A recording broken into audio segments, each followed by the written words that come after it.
The traffic continues to grow 10 to 30% every year on our networks, but revenues are not increasing. It's a complex transaction because many millions of customers that are at stake.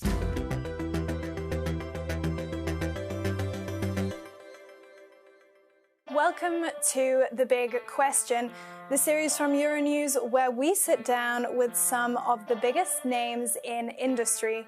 I'm Eleanor Butler, and today I'm joined by Christel Heydemann, CEO at Orange. Christel, thank you so much for being here with us. Orange has been ranked for the 14th time the #1 mobile phone network provider in France. What is the key to your success? We've been investing to please customers, to make sure we would meet, both coverage targets, but as well keep the increase of traffic that we continue to see in our networks, and then covering railways, covering roads, covering remote areas. It's a lot of detailed work that our customers don't notice in the end. You just see whether on or off you get the right network and you get the quality of calls, videos, streaming and everything. You recently became the first European operators to surpass 10 million fiber customers. That was in France. Why are people choosing Orange? Well, we've been investing in fiber for already more than 15 years, and we are indeed the first operator to reach that 10 million milestone in one country, that's in France. And it's true that today in France we have 93% of homes connectable through fiber, thanks to our investments, not just us, others have invested as well. And fiber is something that has huge potential to continue to be upgraded.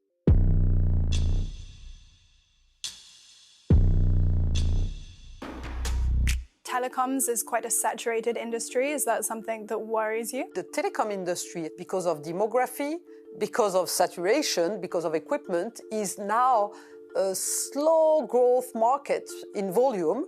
And then the ability to keep on increasing value depends on our ability to innovate, to provide more services to our customers.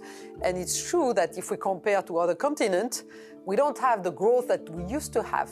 But despite that, we need to continue to invest massively on infrastructure because the traffic continues to grow 10 to 30% every year on our networks. People consume more videos, artificial intelligence starts to grow in our networks as well, but revenues are not increasing, and the cost of maintaining our networks because of cybersecurity, because of resilience to extreme events, keeps on increasing. And that's why we believe that consolidation is a must in that environment. You recently made a joint bid with Bouygues and Free for SFR.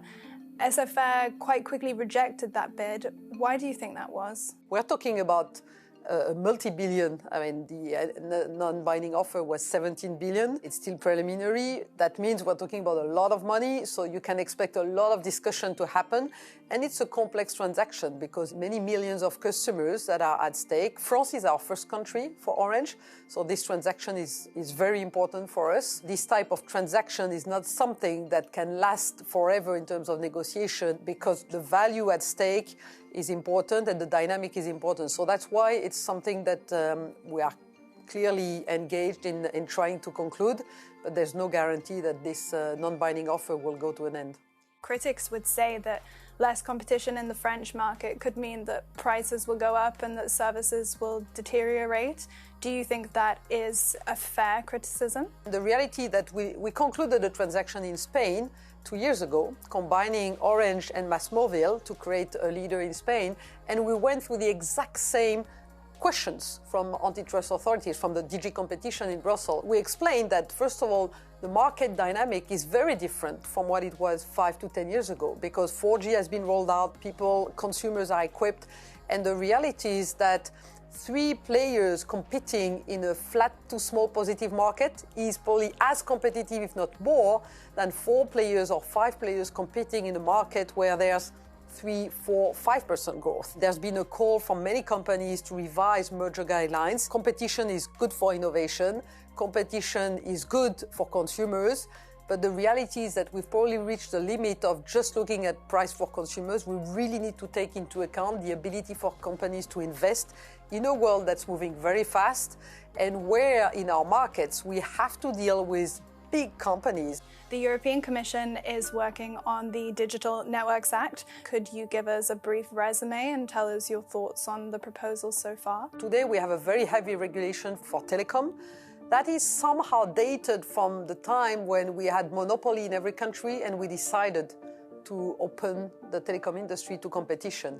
And so we need to update the regulation to take into account the fact that we're talking now about fiber networks, we're talking about 5G networks. So the Digital Networks Act, it's really about modernizing. It's an analysis from the Commission that the investment in telecom infrastructure is not at the level required to provide 5G and fiber to all European citizens by 2030. We estimate that the gap of investment, given the market structure today, is 200 billion euro of investment that is not going to come from telecom operators unless we provide a safer and more incentives to invest in infrastructure. Also, there has been resistance to the DNA from certain member states who argue that consolidation isn't necessarily the best way forward, and they're clearly resisting greater intervention from Brussels.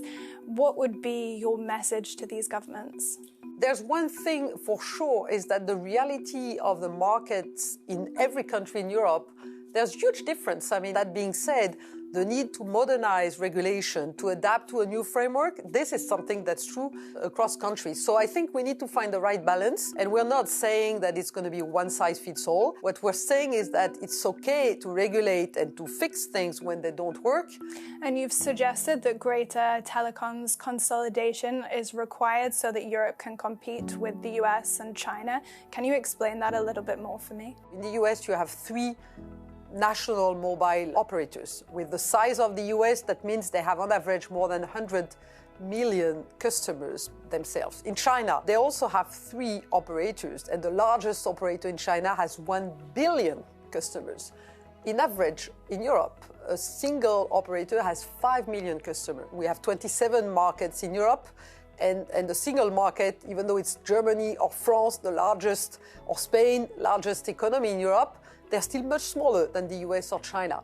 The fixed cost to maintain a network, to upgrade, is such that the more mobile customers you have, the lower the cost per customer is. That's why we see a lot of network sharing. Also, this ability to continue to cope, to make sure that not only we can provide the coverage and the next generation connectivity that's required for European citizens, but it's also making sure we can cope with the needs to protect and secure those infrastructures.